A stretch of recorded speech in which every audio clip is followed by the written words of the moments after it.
ए चाचा, अरे ए चाची, प्रधानी के चुनाव आएगा है तो अब की जान लो कि पंकज मिश्रा भैया का जितावे है, प्रिया मिश्रा जी का जिताई के आपन प्रधान फिर से बनाए दिए है। ग्राम पंचायत रिउना विकास खंड खेसराहा जनपद सिद्धार्थनगर से आपके बिटिया है मैदान में, आप सभी के सम्मान में यही ले पंकज मिश्रा का जिताओ। पंकज मिश्रा भैया रिंकू मिश्रा जी जो प्रधान प्रतिनिधि हैं, भैया कहते हैं इस बार हर वर्ग की लड़की की शादी में 10,000 रुपए का आर्थिक सहयोग दिया जाएगा। गांव का सुंदर बनाओ, गायक गगनदीप।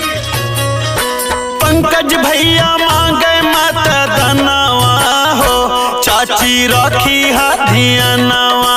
प्रिया मिश्रा मांगे मत धनवा हो, चाची रखी हथियानवा। रखी हथियानवा चाची रखी हथियानवा, रखी हथियानवा चाची रखी हथियानवा। पूरा करी है सब कैसा पनावा हो, चाची रखी हथियानवा।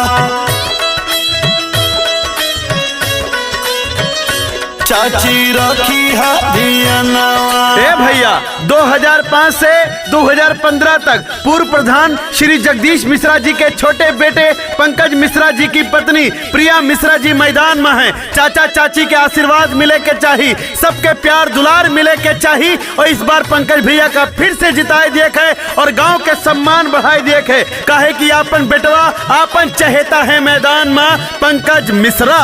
ग्राम सभा रिउना विकास खंड खेसराहा। केहू भी किसान नहीं रही परेशान हो, रही परेशान नहीं रही परेशान हो।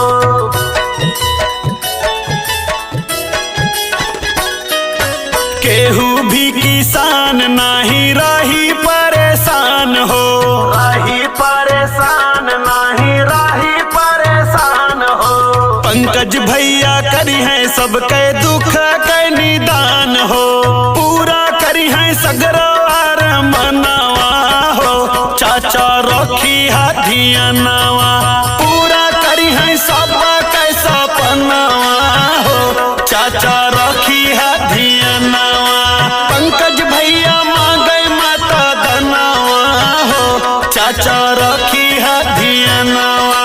पूर्व में प्रधान रहते हुए किए गए कार्य रिउना महादेव स्थान का सुंदरीकरण कराया गया। अपने निजी जमीन में रिउना में प्राथमिक विद्यालय की सौगात बनवाई, जो कोई नहीं कर पाया वो करके दिखाया। 110 आवास दिलाने का काम किया गया था। विधवा पेंशन, वृद्धा पेंशन, विकलांग पेंशन योजना दिलाने का काम किया गया था। खड़ंजा नाली निर्माण तीनों गाँव में काम कराया गया था। इसलिए फिर से प्रधान पंकज भैया का बनाए।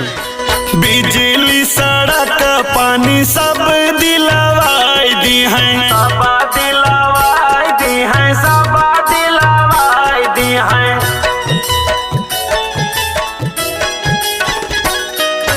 बिजली सड़क पानी सब दिलवाई दी हैं, सब दिलवाई दी हैं, सब दिलवाई दी हैं। वृद्धा पेंशन विधवा पेंशन सुविधा देवाई दी है। रिउना गौवा के हवे ललनवा हो, चाची रखी हथियानवा। माई बहिनी सब के रतनवा हो, काका रखी हथियानवा। प्रिया मिश्रा मांगे माता धनवा हो, चाची रखी हथियानवा। सभी को आवास दिलाने का काम करेंगे, सभी की पेंशन फिर से लागू करवाने का काम करेंगे जो 5 साल में बीच में नहीं मिली। आरसीसी रोड जहां टूट गई है वहां बनवाने का काम करूंगा। जहां सड़कें नहीं बनी वहां खड़ंजा नाली निर्माण, मनरेगा का पूरा पैसा, कोटे का पूरा गल्ला दिलाने का काम करूंगा। राशन कार्ड बनवाने का काम करूंगा। आपका बेटा, आपका सेवक, आपका चहेता पंकज मिश्रा जी, रिंकू मिश्रा जी, प्रधान प्रतिनिधि। दुख सुख माये राहें सब ही के साथ हो, सब ही के साथ भैया, सब ही के साथ हो।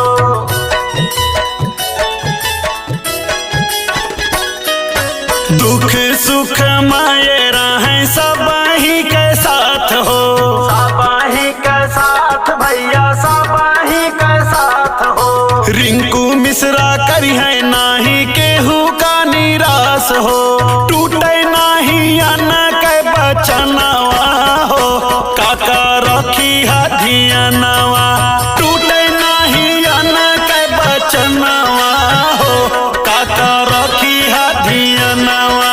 पंकज मिश्रा मांगे माता धनवा हो, चाची रखी हथियनवा।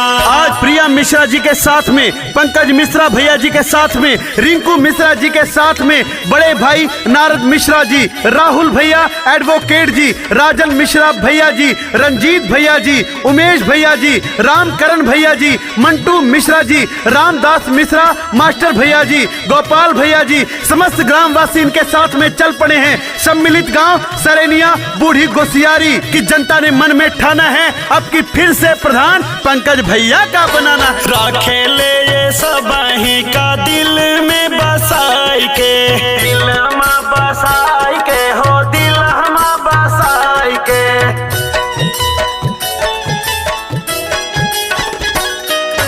राखे ले ये सब ही के दिल में बसाई के, दिल में बसाई के हो, दिल में बसाई के।